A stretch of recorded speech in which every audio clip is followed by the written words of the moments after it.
look for to see if they had any, to look for any mold issues? The main thing is the stain and recurring stain. Even after they clean it, it comes back. And never ever clean it with Clorox and then paint it over. That will be the worst thing for mold. I mean, that will be good for mold because you're hibernating the mold. And so you don't know whether it's toxic or non-toxic. So it's better to, you clean it once, and if it comes back again, you get it tested. Because I know, to be sure. My mom in San Diego, she had rented an apartment. It was an old, well, actually it was an old little house, and the seal in the windows were black, and it was mold. And they said just to put Clorox on it, and I don't think that was the proper thing to do. So eventually she moved, but it was, you know, it was pretty scary, you know, But that they had said common. just put mold on it and forget about it. I mean, put Clorox on it. Put a little mold on your mold. No, that's about what it was, you know, because it came back again. I was like, no, I think it's time we move. So, you know, so she got a new place, which was great. But, you know, so, yeah, so what's the best way to get rid of mold then? It depends. On what it is? It depends on what it is, where it is, because when you're closer to the ocean, the weather is more damp. Right.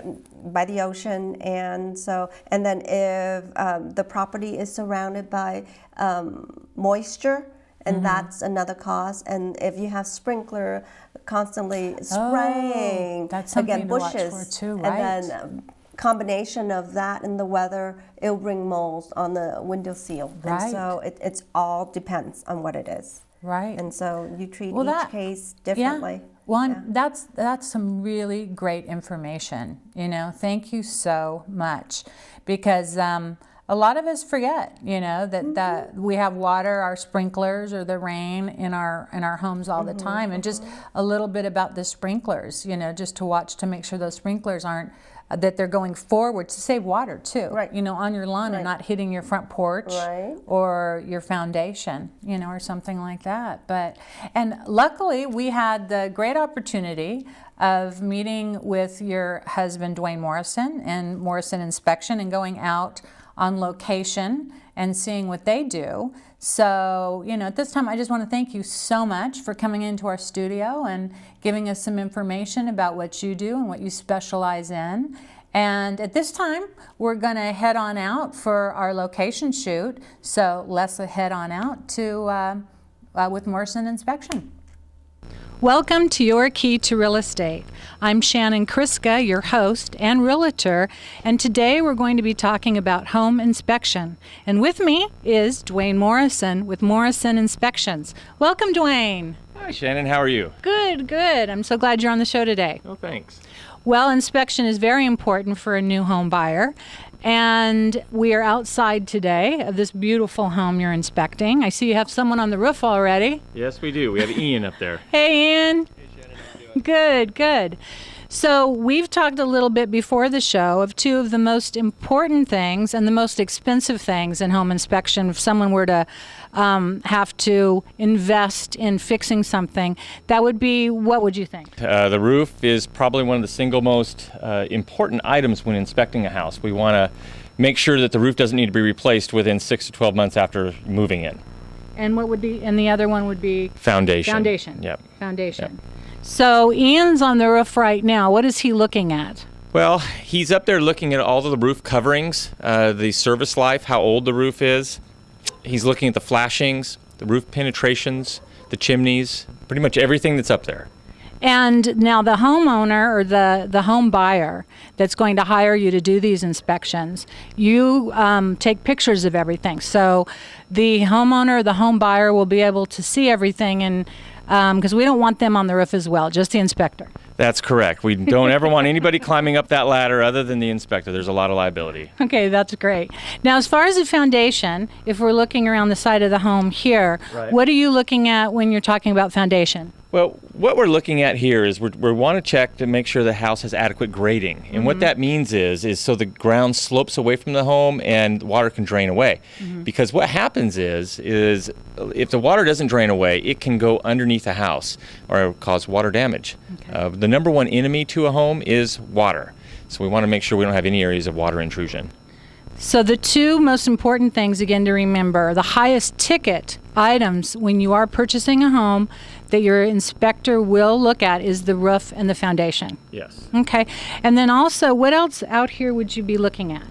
Well, we would definitely walk around the house, look at all the exteriors, the wall coverings, the siding, visually inspect the foundation from the exterior, whatever we can see.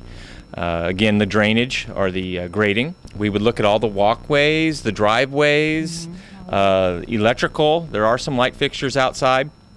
And the fence. Well, we look at the fences and the fencing. Some home inspection companies do not. It's optional. Now, if we go into the garage area, we've got a little bit of electrical we can find in the garage. We also have the hot water heater we can find in the garage. Right. Okay, so let's walk on over here Okay. and look in the garage area. Now, here, what is this panel we're looking at? So what we're looking at here is the sub panel, and what we'll do is we'll take the cover off of that, and then we will inspect the wiring, the hookups, the panel, the circuit breakers, and Now, we also have the hot water heater over here. right. So if we're looking over here at the hot water heater, now that has to be elevated how many feet or Well, inches or? When a water heater is in the garage, it has to be elevated 18 inches above the floor. Okay. And that is so the gas from the car doesn't mix with the gas for the water heater. All righty, and it also has to be braced for earthquake. That's correct. In California, the state architect wants us to have seismic strapping on the water heater. Now, it is also important because this can be a high ticket item as well, can't it? Yes, water heaters on the low end, if you go down to one of the local hardware stores, is around $750 installed, but that's a small one. And they can go up to, for a 30 or 40 gallon installation would be, I don't know, around $1,000. However, water heater technology has improved a lot in recent years, so it can be even more expensive than that. Okay, great. Now, what else would you like to show us while we're outside before we go in? Well, Or have we kind of covered everything that we have time to look at? I think we can move inside, maybe take a look at the furnace and some of the interiors. Okay, great. Well, let's go on inside and see what we find there. Wow, this looks very nice. Now that we're inside of the house, what are you going to look for? Well, to start off with, what we're going to do is go up into the attic. We're going to check the structural framing on the roof. We're going to look for electrical irregularities up there. We'll check the insulation and the ventilation up in the attic, and then we'll start with the interiors, looking at the walls, ceilings, doors, make sure there's no unlevel flooring. And obviously, we're going to be turning on the heating and air conditioning system to make sure we have heat and air conditioning. Well, these ceilings look very well, and the floor is in here. What's your take on this room? Well, this room is actually in pretty good condition. There's not a whole lot to really say. The outlets have been checked. The floor is level.